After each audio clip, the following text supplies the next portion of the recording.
So hey guys, welcome. My name is Kaycee Light, and today we are here. Two filmmakers from Birmingham. We have Dave. We also have Fish. Hello. So hey guys, how's it going? All good. Yeah. Okay. So who are you? And like today, Campbell, could you introduce yourselves? Absolutely. My name is David Kukadia, and I play Uncle Bobby Cat. Fucking hell, AJ. Not you as well. You come in here talk this shit, huh? Come on.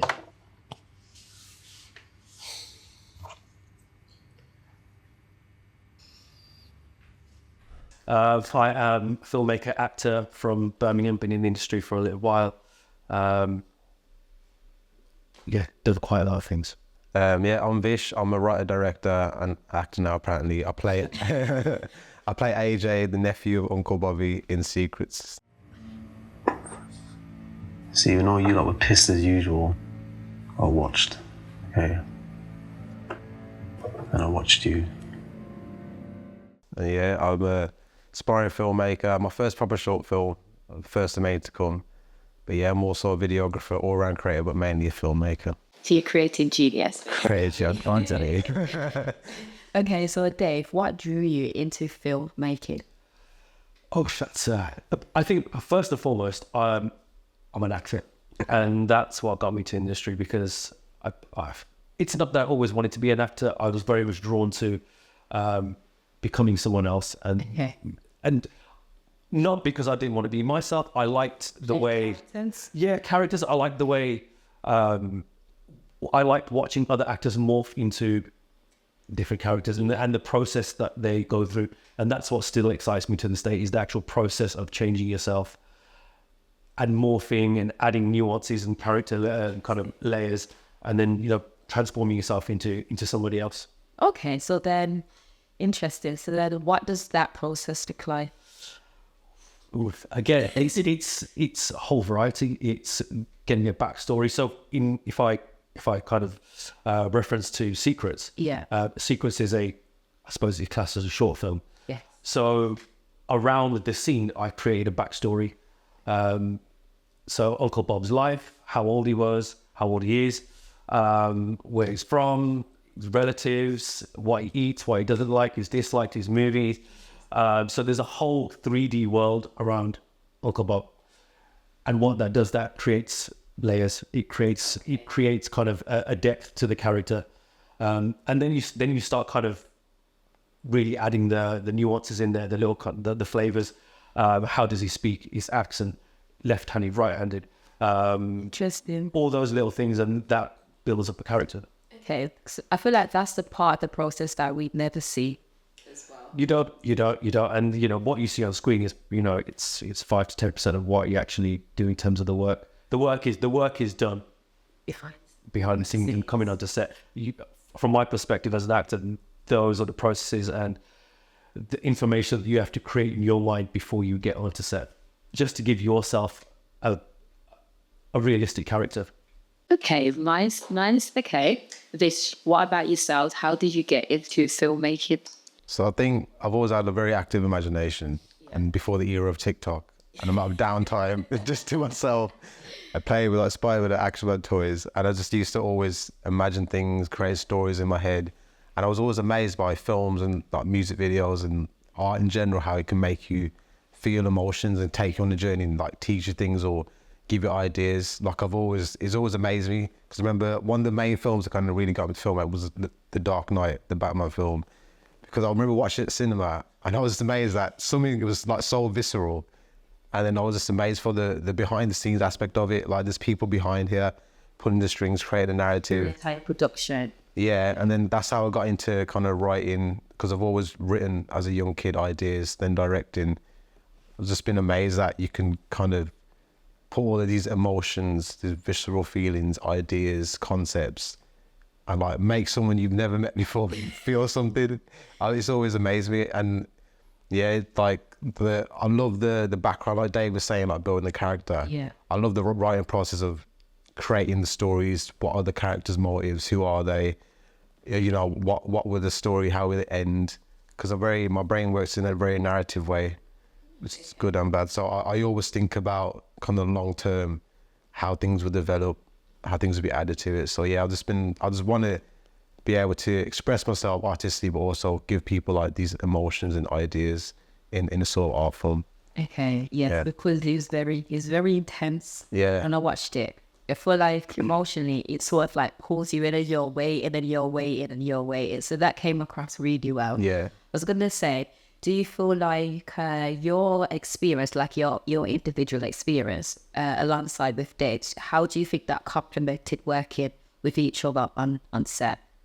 I think because obviously he's been around, not saying he's been around a lot longer, especially like doing filmmaking. Yeah. So he taught me a lot of things. Like without him, I wouldn't have to do this, especially acting, because I'm not struggling. So the writing process was pretty easy because we were bouncing back and forth a lot, and because we come from similar communities. Yeah. We added a lot of our own experiences into characters. Yeah. Like, you know, in my character AJ, in his character, like little things like the tin foil on the. Yeah. He was like experienced his scene with like one of his mates, something like that. Yeah. So the writing process, I think my favorite part of the whole project, we were just talking and just creating ideas. And that's the, for me as well. That's the best part. It's the creating and bringing something to life and bringing the words on the page and, you know, giving them life. And that's the best part of this, very much so. And we have to remember we are storytellers. Yeah. And what is a story? A story is something that connects with somebody else or a group of people or an audience. And, you know, as storytellers, we have to try and find ways to connect with people. Very true, very, very true. So with Secrets, where did the initial inspiration came from? What was the inspiration behind it? So I'll go first. I think it came, we kind of went backwards. I think we both wanted to do something. Yeah. I wanted to write and direct. Wasn't planning on acting in it. He was acting something. And I just thought, okay, this is me, this is Dave. We got this space here. What can we create out of it? So I think the story kind of came from that, from the constraints. And also thinking, obviously, we got a very minimal budget and crew. The constraints of that, like, what can we create in these constraints? So, like, I thought one scene, 2 characters, very minimal, not a lot going on in terms of like visuals, anything like that. But in terms of the story, the narrative, I can't actually remember, but I think the themes are obviously very heavy and we can relate to them in a lot of communities.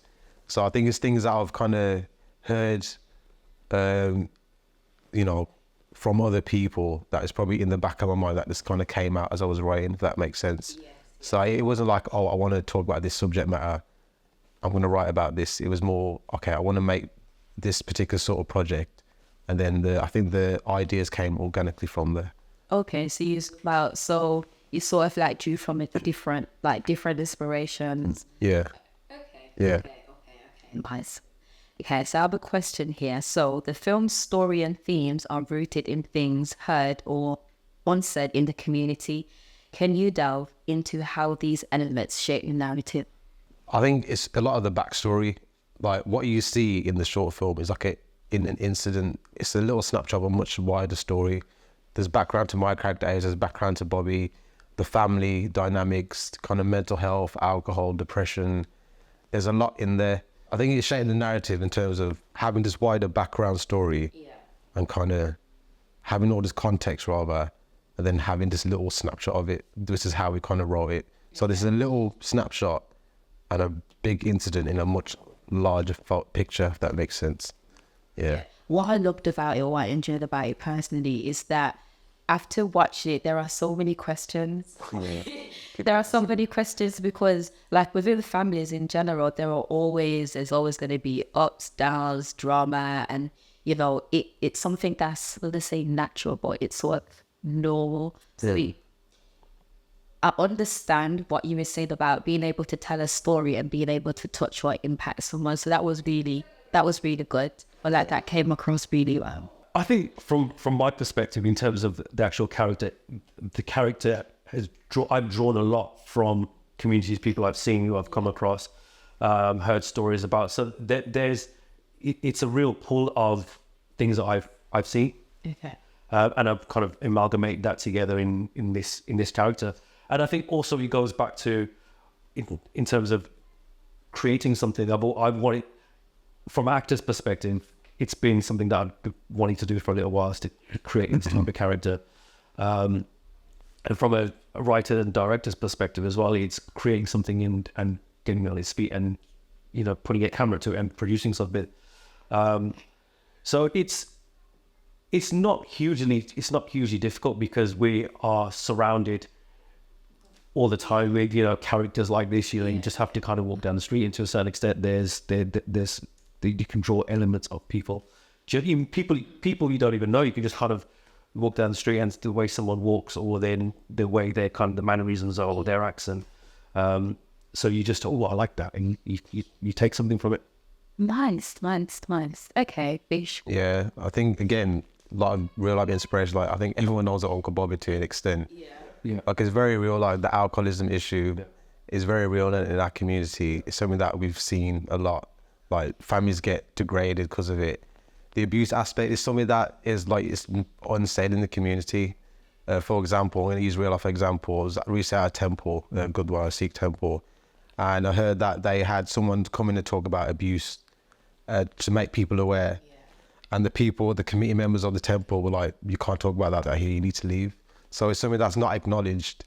It's not that people don't care about it, it's just people just don't want to think about it. They don't want to open their mind to that. And also, like, if you bring things like religion into play, tradition, it's like you ruin into the tradition. So don't ruin this picture of this idea that I have of my community or my family, sort of thing. Which is why, like, we were really raw with how we presented the characters. And it's like, we're just going to tell the story like how we want to tell it. Okay. Like, it was well done. And I also feel like, especially in Birmingham, maybe it's because of my demographic of where I'm at, but I feel like there isn't like a main scene for filmmakers or for filmmakers. Yeah.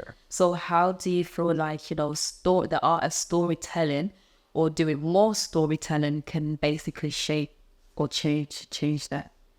I think you'll maybe 5-10 years ago, it's the industry in Birmingham, there has always been an industry here. Yeah. It's probably being smaller. I think cut to now, there's a lot of filmmaking spaces in Birmingham at the moment. So you've got the new Stephen Knight Digbeth Lux Studios that are opening in Digbeth. You've got the Screen Film School that's opened in Digbeth as well. You've got BOA, you've got Birmingham Conservatoire, you have Birmingham Theatre School. There is also Real Bro, which is a networking event that happens every month. So, and there are prominent filmmakers very much from Birmingham now. So, for example, Danny Alexander, just to name one, I guess. So the pool of artists and creatives within Birmingham, within the filmmaking scene, especially over the last 3 years or so, has there's been a real steep curve with that. So it is a lot bigger. And not to mention the festivals that happen. So you've got the Birmingham Film Festival, the Midlands Movies. So it is getting bigger and bigger, and there's a lot more kind of acknowledgement, and there's a lot more creatives who feel that they can create from the Midlands. Previously, it's been bypassed. You kind of go from London to Manchester or to Leeds, and kind of Birmingham gets forgotten. But the noise is getting louder here, and it's starting to the ripples and starting to get wider and wider. Okay, so what, with like your viewers, what would you hope them to get from it, or even up and coming like filmmakers? What advice could you give to them? It's quite simple. Create and make. Your first thing's not going to be. It might be 9 times out of 10. Your first thing's not going to be the best thing that you make. It's probably going to be really crap. You want honesty. Yeah. But then you learn the processes. You learn what works, what doesn't. Lighting, framing, composition, working with better actors. Then acquiring finance, which allows you to get a high production value. Yeah. So it is just creating and making. It is creating and making. And what I would add to that is almost having a business element to that, is getting your work in front of people, because we can create and make, but if people don't see it, then they're not going to see the work. So create and make, but make sure you kind of promote and push at the same time. So create and make and promote and push. Yes, do it. That. That's good. Okay, Vish, what advice would you give to it, like up and coming filmmakers? Well, I'm still trying to kind of break it myself, but I think like create and make, like if you got an idea, make sure it's a realistic idea that you can film and create like we did with here, and just make it and get it out there. Because I think like younger people, there's definitely cohort people who have stories to tell. I think Birmingham has got his own perspective on things as well, different from Manchester, different from London. So I think just push your ideas and your stories and tell your truth really, and just keep doing that. Yeah. And the other thing I would add to that is network. Yeah. Is, you know, brilliant, because you can't make a film by yourself. You need cinematographers, you need editors, you need actors, you need kind of sound, you need a whole kind of a range of skills of people to make something. So, and you can only get that by networking, meeting people, collaborating, you know, so that it's hugely important, especially kind of the indie filmmaking side of things. If you haven't got a huge budget to pay people, then bringing like-minded people together to create something is kind of the best way of doing it. I think added to networking, be nice. No need to be a soul, you know, be nice. Like, why are you so stuck up? It's be nice. People usually help. So Yeah. Then. Yeah. Be transparent, be human, be nice. Be a genuine human being, not like a weirdo. So what would you say was the biggest challenge whilst creating the entire production? Do you know what? I don't think there was a challenge in this, because things kind of, they kind of fall into place. Yeah, you have to wait for the timeline. Yeah, I think that's it, timing as well, because getting people together, because initially we've got to film it ourselves, and then perfect timing happened where people that I was working with on another project happened to be free and had equipment and just kind of aligned. Yeah, so the production value was probably increased because of the people. Yeah, definitely. We brought in. Yeah, and because of the timing worked. Okay. Yeah, I think definitely waiting for timelines to kind of come together. Editing process, there's a few issues with technical issues with sound, but like we said, you learn. So I've learned a lot there. But for me, was the acting part. Because I remember the first couple of drafts, my character had like no lines until the end. It was all going to be, I'm going to be like Charlie Chaplin, like a silent actor. But yeah, the acting, even though I did enjoy it, it's my first time acting and having to do multiple takes. It's kind of that, having to constantly get into character, whilst also directing, make sure that side of things sorted out. And yeah, just kind of managing that. And for example, we did my close-up takes, got to his, and I was kind of like just saying the lines. And then he was like, So you got to give it. yeah. I was like, oh, now I need to cry again. So yeah, it was kind of that, like getting used to not just acting and being comfortable in front of people, but like the more professional side of acting, which is like multiple takes, giving the same emotion to your scene partner to kind of, so they can react to it. Yeah, but I think it came out okay. It's definitely not as easy as it looks. Yeah. It's and once you're kind of thrown into that deep end, especially kind of first time acting and directing, and it's difficult. It's difficult doing one or the other, but combining the two and try to make something of a good standard. Yeah. It is tough as well. And you know, for a first time acting, do a sterling job. You can see the absolutely. Okay, Fish. So what would be your biggest takeaway? This is my first time doing something like this with so many people. So I've learned a lot in terms of directing, writing, acting, and technically putting everything together, like even little things like sound, editing. Like I've learned a lot technically. Apart from that, it's like the fact that being able to do this is giving me more confidence to kind of do it more. And also the support. There's been a lot of good support as well. So I was surprised about that so many people have been reaching out. Yeah. So it kind of does give me more feel that people are actually watching, and people want to see things like this. So not just for me, but for other people out there, like people will actually, if it's good enough, obviously, view your things. And there's I wouldn't say mark is not the right word, but people do want to kind of watch things. And people will watch things. So I put out, like people will watch what you put out, you know. Well, most definitely the support is there. I was going to say is that. So outside of secrets, because we don't want to give too much away, we need them to watch the film, okay?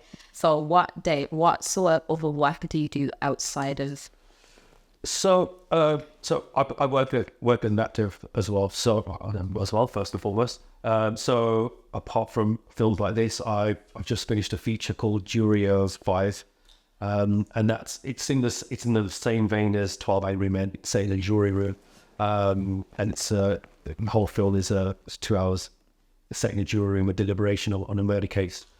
So that was great to film. So I just finished that. I did Coronation Street a couple of months back, and I've got a couple of more episodes later in the year. I lecture at the Sweden Film School in Digbeth, so I lecture directing, run acting workshops. You do a lot. Yeah, so I'm part of a production company as well. So, so I keep in the industry. Yeah, I think you have to. I think you have to try and have different facets to yourself and keep within the industry for sure. Most definitely. Okay, well, let's say, what advice would you give to, say, up-and-coming actors who would like to, say, get more jobs or get their work out there? Actors who, across the board, advice for actors is much like the filmmaking side of things is go and do. So whether it's acting workshops, and there's quite a few in Birmingham, where it's collaborating with other actors and creating scenes. Learn your craft, learn your trade, because way back when leaving drama school, I went to Birmingham Theatre School. So leaving Birmingham Theatre School, thinking that I knew everything, and then, all right, I'm going to become famous now, and you suddenly realise how difficult it is to navigate the industry, and this is what they don't teach you, because it's not just about the creative element. You have to be a marketeer, business development, and research. You have to, there's a whole kind of array of things that you have to be, different hats you have to put on in order to be an actor. And then like spotlight, headshots, self-taping, it's kind of, getting those things right as well. And then once you've done that correctly and get the gig, and then there's networking, there's communicating, and then there's kind of there's a whole kind of a whole list of things that you have to be able to do in order to. It's difficult. It's not easy, but do it. But it's the best thing. But it is, if you want to act, go and do it. It's amazing. Yeah, I think naturally, regardless of what your art form is, if you are enjoying what you're doing, it doesn't feel like a joy. It doesn't feel like a fit that you have to do. So and that's why things like this get created. Is because we didn't have to spend the couple of months prepping to get this film together, and then the day filming, and then having, there must have been 10 people on set, 12 people on set. Yeah. So with equipment, whole kind of massive things here, all shoved in and into this kind of sardines, this kind of little kitchen area, We didn't have to do that, and they didn't have to do that. We do it because we want to create, want to make. Yes, I feel like it's about being resourceful as well. Yeah, definitely. I feel like you guys were. Yeah, definitely. So what would you say to the viewers who have not yet seen Secrets out yet? It is out, yeah, it's officially out on YouTube. Link in the bio. As people say. I say watch it if you feel like these topics are piquing your interest. Give it a watch. It's only 9 minutes and 45 seconds of your life. You probably spend hours of your life on Instagram and TikTok. So literally just scroll. Share. Literally something that just mean anything's not good for our these. Yeah, just watch it. And I think from my perspective, is give it a watch. Whether it's your thing or whether it's not, I think it's a case of being supportive to creatives and supportive to Midlands filmmakers, actors, cinematographers, editors, because you're not just supporting us. There's a whole kind of bunch of people that go into making something like this, and it's supporting them as well. And I think sometimes there's that not lack of support, but there's that lack of I like that work. I want to push it for you as well. Yeah. No, let's kind of push each other and get as far as we can in the industry, and let's create an industry and a hub for ourselves in the Midlands.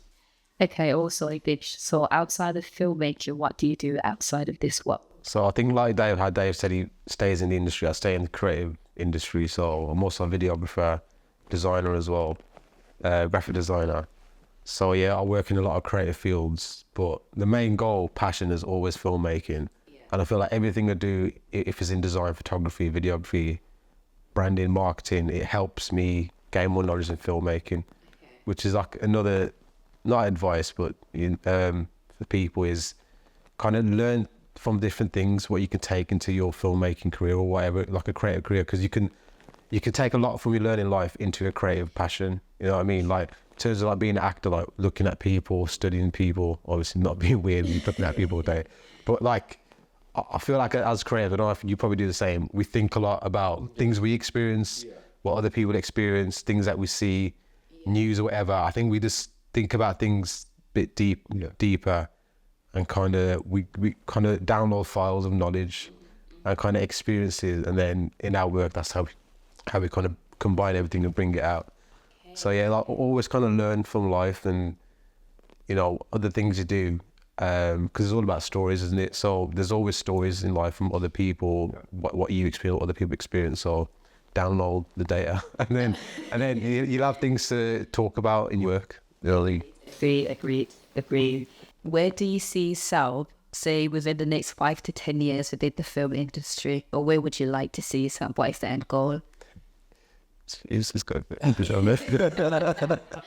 I think for me it's quite simple. It's just to work consistently, and whether that's more filmmaking, more acting, whether that's more lecturing, but it's to work consistently and step by step increasing in production value and the type of projects that I'm doing, and that's always been my kind of focus very much from the beginning. Not so much to become famous or to become a millionaire, because if that's your game, you're going to be skinned half your life. It doesn't work.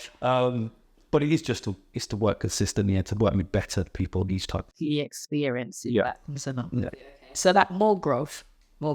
Okay. But It could mean in 5 years making more and better projects like these, like short films, to eventually make feature film. And then I hate the word break into the industry, because it's like you're waiting for a break. You should create your own break. I know it's difficult, but yeah, just keep making these kind of projects and make them better narratively, production-wise, and get to the point where I can be a professional filmmaker and also have a bit of dough. But it's difficult. It's difficult. So I feel like moving forward, previously being a creative in the Birmingham creative scene, being an event organizer, I feel like moving forward now, 24 and beyond, especially next year, I feel like there needs to be the sense of community, unity, and more collaboration, because I speak to a lot of people all the time. Like sometimes I have to coast, like I have that many conversations, and the more creatives that I speak to, I feel like we all have the same ideas, regardless of the industry or sector that you work on. The ideas are basically the same, but everyone's so like scattered trying to do their own thing. Whereas if everyone was to break it all together and start having the conversations, I feel like that will be more impactful, and people see that, oh, I'm actually not alone. So how can we work together to basically execute this goal or vision, or what's similar to what you guys have done? So what sort of like, not advise, but how would you advise people to come together, whether it's film, music, events, photography? I think first, obviously, you got social media. So following people, reaching out to people, networking events, and like projects like this, there was like 10 to 12 people in the room. Obviously, you're building off of that as well. So just keep creating, and you'll meet people on your way. Then use network, social media to kind of meet new people, reach out, and be a nice person, like I said before. You know what I mean? Yeah, just be a nice person, reach out, have a conversation. You don't have to talk to someone to get something out of them. Like just having a conversation with someone can help you in ways that might pay off later on. It might not be an immediate thing, and it might not be something like work or money or something, but it could be an idea to give you advice or something. Just having someone there to talk to can be helpful as well. Or like being a creative, you can download that story.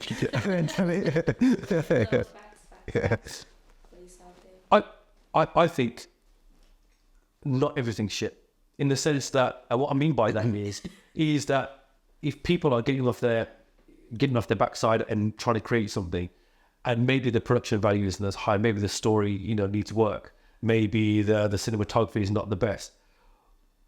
But instead of, you can critique, but instead of kind of, pissing on them from a great height, it's more of a case of, okay, I applaud that, kudos for trying. Yeah. Okay, moving forward from that, try increase the production value, or try and bring in actors, or whatever it may be. So I think encouragement rather than kind of degrading projects is the way to move forward, and that way you have the confidence to kind of work on another project. We've been in this game long enough to kind of understand that if people kind of degrade what we've just done, okay, fine, but we will still move forward. Yeah. But there are people out there starting off in this industry who might not have access to people, and etc. And if the first thing you say, "Oh, look at that sound shit," or that or the lighting's off on that, okay, fine. You might want to give them some pointers moving ahead, but you don't want to annihilate someone's confidence and their want and their ability to create and make. Yeah. So giving back like criticism, but not in a way where you're criticizing them, like constructive criticism. Yeah. So final question, I'd say. So a few weeks ago, I saw a creative on social media. She was basically expressing the fact that, people who sort of work in more of a corporate setting, compared to people who are creative, they're more prone to mental health, which that's a theme that's been explored in secrets. What advice would you give to those creatives? It's like back a little bit of your creativity versus your mental health versus no inspiration, no resources. What advice? It's a lot like, what advice would you give to those people? It's a very good question. There are lots of ups and downs in this game, especially if you're working as a freelancer, and for example, an actor could be working, you can get a gig, for a couple of weeks, and then for the next 3 months not work, and then could be working at a side job, whether it's kind of in a restaurant or a supermarket, whatever it may be, and there's nothing happening. But it's those times, those down times where things are quiet, where the resolve, you kind of need to have, you need to have a bit of resolve and start to write, maybe, or start to collaborate, go to the networking events, because it's not always going to be smooth sailing, and you're going to be skinned, and there's times you've not enough money, and your friends who have kind of done I don't know, engineering degrees, or going to Barbados for for 2 weeks over the summer, I can't even go to Bondi kind of thing. So I think not to compare yourself to other people, and if the creative path is your path, follow that path. But there are hard times, but it is kind of being confident in your ability, keep striving, keep creating and making, and the more you create and make, the better the better you start to kind of, I think my advice is like, your journey is your journey, so don't try and compare yourself too much to other people, like, that it seems like they're steps ahead of me or whatever, especially with social media. It can be difficult. But like I said, in terms of mental health, as a creative, understand that you'll probably feel more sensitive to certain things than other people. So give yourself grace to kind of work through your own things and issues. Talking to people helps, but also know, as a creative, whatever discipline or whatever you might be in, you have the luxury to kind of express yourself creatively. So if you're going through something, you can create a story out of that in some way, whether it's design, art, a film, whatever. So you can always express yourself. But give yourself grace, talk to similar people, and understand as a creative, because I've been through it. Like, why do I feel things more than other people feeling? You know what I mean? I might go through something. I said, like, what are you tripping for? But I think when you're creative, you're wired to kind of be more, you're already sensitive. Because if you were sensitive, you wouldn't want to kind of show these emotions on screen or in your work. So you just understand you're might be a bit different from other people.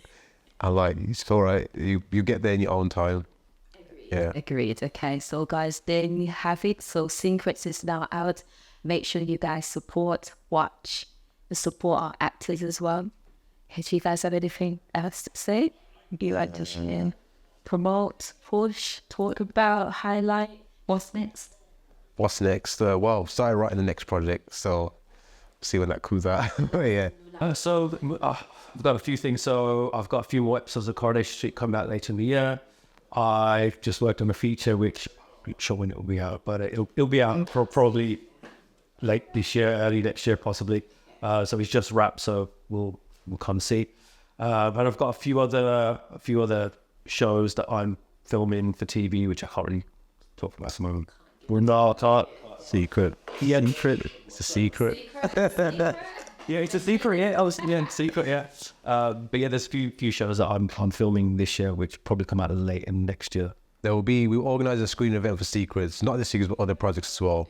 So, stay on socials, keep up to date. There'll be dates handing out. And that will give you guys an opportunity to plug maybe for your own short films. Yeah, networking.